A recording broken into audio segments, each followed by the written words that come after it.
All right, it is my first day back massing after 2.5, 3 months off. Today I'm taking you through my first workout of the week, which is going to be back focused. This training block, I'm going to be focusing on my upper body, putting my lower body at maintenance, and in particular my back and chest. I guess really my shoulders and arms as well. Putting my legs at maintenance allows me to allocate a lot more volume to my upper body because I am basically redistributing the volume that I'm not doing for legs to my upper body due to the fact that we have systemic volume limits, especially as you get bigger and stronger, and to be able to train my upper body at the max volumes, I need to lower volume for my legs. So right now we're starting with an underhand barbell row with the easy bar. Easy bar, just a little bit more ergonomic for the underhand grip. And, I'm trying to focus on my lower lats a little bit. Whether you can really do that a whole lot, maybe not. But maybe some sensation, some of the pump will be distributed and some of the muscle growth will be distributed to my lower lats because that is an area that I'd like to develop a little bit more or bias a little bit more. Nobody's safe. Nobody's safe. Tell them don't start. Nobody's safe. If you come there, please don't drop your guard. Nobody's safe. If you come, you're messing with a star. Nobody's safe. 1, 2, 3. Nobody's safe.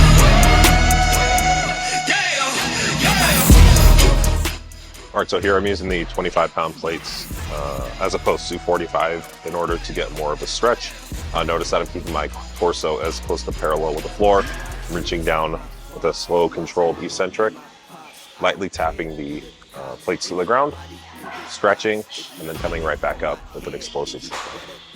I'm training these in the 5 to 10 rep range. I'm gonna really give it a go and see if I get a good SFR in that rep range. I try to bias some of the heavier loading ranges towards the earlier part of my workout. Heavier compound lifts earlier in the workout, heavier loading ranges earlier in the workout, due to the fact that as you're fatigued, it's probably less safe to do heavier exercises and you probably get less out of them. That's why your team will do better beefing with someone else who is probably vegan. Touch me and lose every single finger. Touch me and watch how I turn the scene. Massacre, as soon as you have the nerve to try to step to me, I will snatch your turf. And matter of fact, scratch that, I will snatch your earth. You tried to breathe to see how the asthma works. We don't compete, I'm not in a class with earth. My boys are down the ball if I say the word. The team is down the hall if I call the serve. All right, I ended up doing about 3 sets of the underhand barbell row. And came over here to the machine row. It's one of my favorite machine rows, although I unfortunately won't be able to use it for much longer due to the fact that the stack maxes out. You'll notice here I have the chest pad really far back in order to get a really big stretch. So you'll notice I come down, stretch really far, try to maintain a big chest as much as I can. You can also curve over, either one works. And then I come back and I lean back and squeeze my whole back, low back, lats, upper back, pretty much everything I can, just because why not? Instead of just trying to isolate one muscle group, might as well try to get as many muscles of the back involved as I can. So slow, controlled, big stretch, fast, eccentric, controlled. You'll notice that as a theme across most of my training. We took the city to state, what it's gonna take. Another S on our chest, another beat in the grave. We innovate, we always switching it up. They can't predict what we say, come out the cave. They see the blood on our shirt, they see the teeth in the face. They watching tape, still trying to figure us out. They think we came here to play, they sending snakes. They trying to give us a curse, they want us taking the bait. But that's okay, we keep on dodging the bull. We keep on saying Olay, blocking the way. Thinking we flipping reverse, but we keep rushing the gate. Stopping the rain, we know they sit on the throne. It's looking easy to take, we not afraid. We put the fear in their bones, ain't no more running away. They tryna trace, they tryna follow our steps. They tryna copy the wave, boy that's your name. That's why they keep getting curved, you gotta stay in your lane. They wanna claim that we not giving them work, like this is minimum wage. Boys you crazy, why you keep feeding the beast? Now that you open the cage, nobody's safe. Nobody's safe. Tell them don't start. Nobody's safe. If you come there, please don't drop your guard. All right, I only ended up doing about 2 sets here because the pump and minus connection and disruption that I got from this was amazing at that. So there's no need to do any more, as I will be adding sets across the training block and training mesocycle. So really what you're looking for in that first week is just get enough stimulus. Minimum effective volume is the goal, which is just get a decent pump, decent amount of minus connection and disruption in the muscle, and you're good. Stop there because you need some room to progress over the training cycle. And also, why would you do more if that was more than enough to sufficiently stimulate muscle growth? All right, so here I'm doing a vertical pulling movement, as this is my horizontal focus day. I'm doing some horizontal pulling in lower rep ranges to target faster twitch muscle fibers. And since I'm going to be doing another back day later this week, vertical pull focused, I'm going to do a higher rep range on this specific pull to target the slower twitch fibers so that my faster fibers are recovered by the time I come around to my vertical pulling session, and I do that in a lower rep range. Hope that makes sense. That was a lot. So I'm going to do 15 to 20 reps here on this pull down.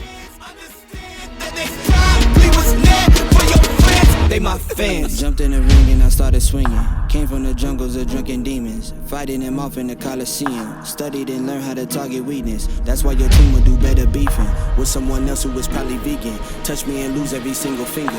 Touch me and watch how I turn the scene to massacre. As soon as you have the nerve to try to step to me, I will snatch your turf. And matter of fact, scratch that, I will snatch your earth. You tried to breathe to see how the asthma works. We don't compete. I'm not in a class with earth. My boys are down the ball. If I say the word, the team is down the hall. If I call the third, what's happening? Best believe that a massacre. Nobody safe. Nobody safe. Tell her, don't stop. Nobody safe. If you come in, please don't drop your guard.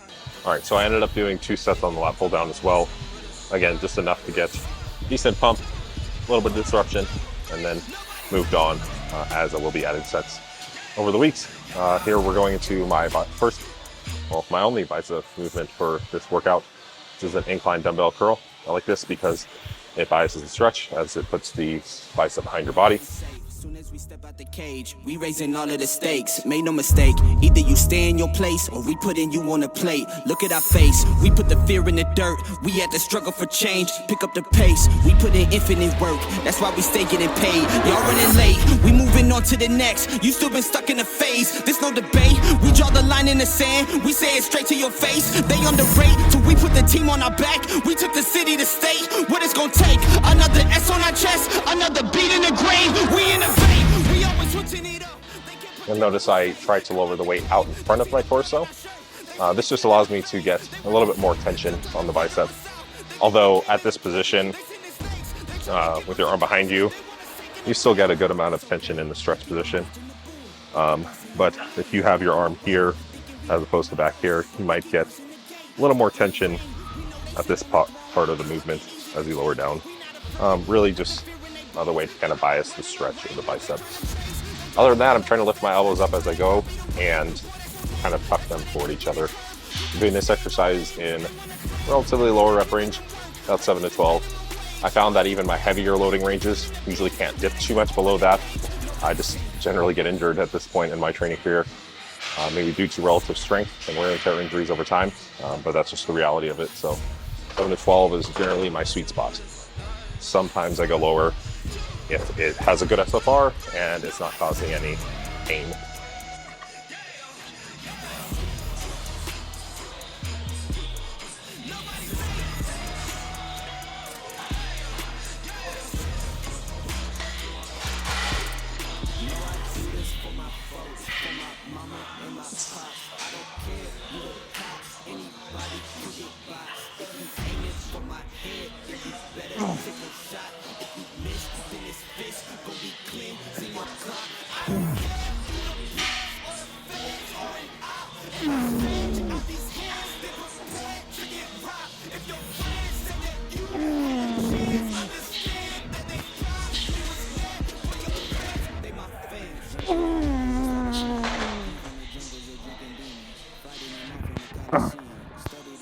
That's about a 3 RIR. That's my RIR target for this first week, as this will be a 4-to-1 meso. So it'll be 3 RIR, 2 1 and then 1-0 from that last week. I was snatch your earth. You tried to breathe to see how the asthma works. We don't compete. I'm not in a class with earth. My boys are down the ball. If I say the word, the team is down the hall. If I call the third, what's happening? Best believe that a massacre. Nobody's safe. Nobody's safe.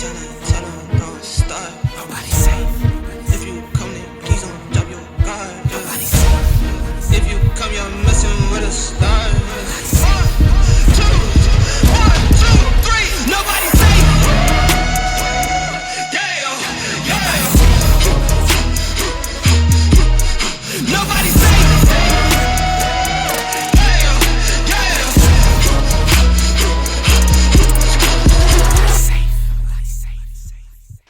All right, so now we are on to the final movement of this workout, which is going to be a rear delt fly.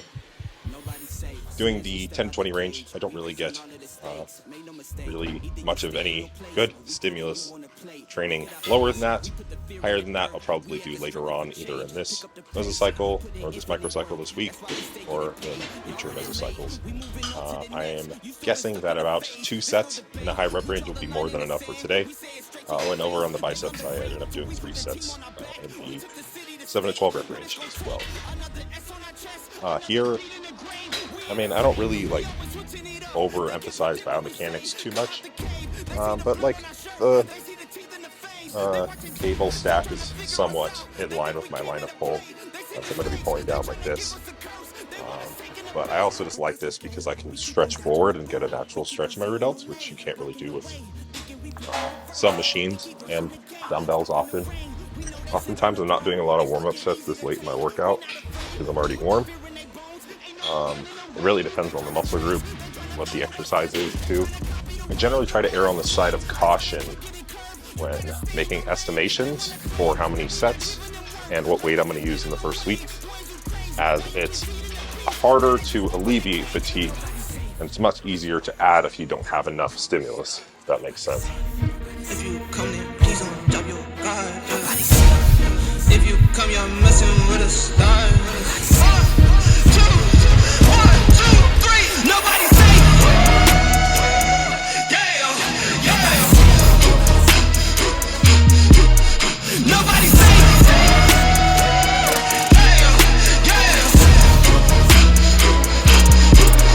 No, I do this for my folks, for my mama and my pops. I don't care if you the cops, anybody could get boxed. If you aim it for my head, then you better take your shot. If you miss, then this fist gon' be cleansing your clock. I don't care if you the press or the feds or an op. If I stretch out these hands, then prepare to get robbed. If your friends said that you had a chance, understand that they... I guess this is kind of on topic too, but you will see with a lot of those biomechanics people, they get really focused on like over isolating muscles. You'll see that with like the single arm lat pull downs, stuff like that. I just don't really think it matters all that much.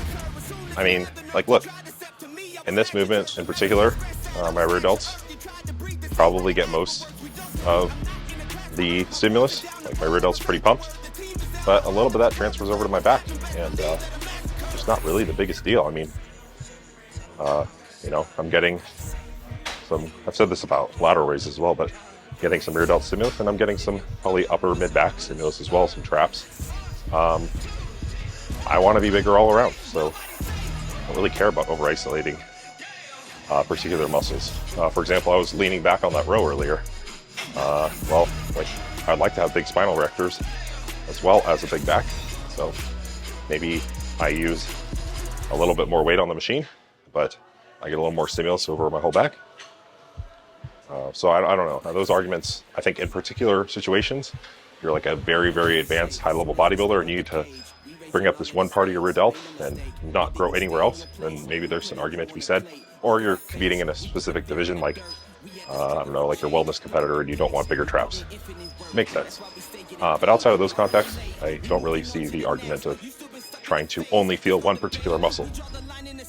We say it straight to your face. They underrate, so we put the team on our back. We took the city to state. What it's gonna take? Another S on our chest, another beat in the grave. We innovate, we always switching it up. They can't predict what we say. Come out the cave, they see the blood on our shirt. They see the teeth in the fangs. They watching tape, still trying to figure us out. They think we came here to play. They sending snakes, they trying to give us a curse. They want us taking the bait, but that's okay. We keep on dodging the bull. We keep on saying Olay, blocking the way, thinking we flip in reverse, but we keep rushing the gate, stopping the rain. We know they sit on the throne. It's looking easy to take. We not afraid. We put the fear in their bones. Ain't no more running away. They trying to trace. They trying to follow our steps. They trying to copy the wave. Boy, that's okay. All right, that pretty much concludes my first workout of this mass gaining phase. It feels really good to be back in the gym. Like I mentioned earlier, I took about, like 2.5, 3 months off. One for which being just health reasons. Like I wanted to make sure that I gave my body sufficient time off after a very long contest prep that was really stressful. And then two, more of a mental break too. I wanted to focus on business, which I got an ample opportunity to do so, which is awesome. And now I'm going to try to re-implement bodybuilding into my life while balancing the two, which is definitely a difficult task and is underrated by a lot of people, or at least not talked about. It's just having to balance like bodybuilding competitively with business. First and foremost, managing your own business is very difficult in itself. And then bodybuilding on top of that, I mean, it takes hours per day as far as eating, as far as the PED protocols, as far as training, as far as the fatigue from training. Like there's so many things that can affect your daily life and that take time. So it's going to be a really fun challenge that I'm going to be presented with. But I don't really see any other way. I love bodybuilding and I love helping people bodybuild. So I'm just going to continue to do my best to do both. And going to have some push and pull here and there. Obviously, sometimes business has to come to the front end, and sometimes bodybuilding has to come at the front end. But I think I've done a great job at balancing the two in the past and not having too much sacrifice in one or other area. It's funny because a lot of people will think of like bodybuilders like in the 90s, early 2000s, and having them do contracts was like, oh, they didn't have to work. I mean, first and foremost, all of those guys worked for their contracts. They did photo shoots. They had to travel immensely while they had bodybuilding careers. And not to mention, if you think of some of the more successful people, such as like a Jay Cutler, I mean, this guy had multiple businesses on top of his sponsorships. He's a true entrepreneur. And that's really something I've always strived for. I really look up to someone like Jay Cutler a lot because of the ability he had to manage bodybuilding and business and make money doing his passion and his love. And I mean, I'm so grateful for the opportunity that I have to do that currently, and I just want to continue to do better at that. So that's what I'm going to try to do. So yeah, that's pretty much it for my mass gaining workout. Back focus. We're just going to play it by ear, and this is going to be my first time truly auto-regulating. I have no program sets. I'm just going based on my stimulus proxies and auto-regulating my volume. So when I feel that a set needs to be added, I will add a set. And I'm not going to do too much pre-programming on the back end. I'm just going to come in and be really present while I train and pay attention to, my pump, disruption, mind-muscle connection, and compare that to fatigue on lifts. It is a somewhat complicated process initially, but I think it's something that you learn with time and you get better at, and it's something that doesn't take much effort.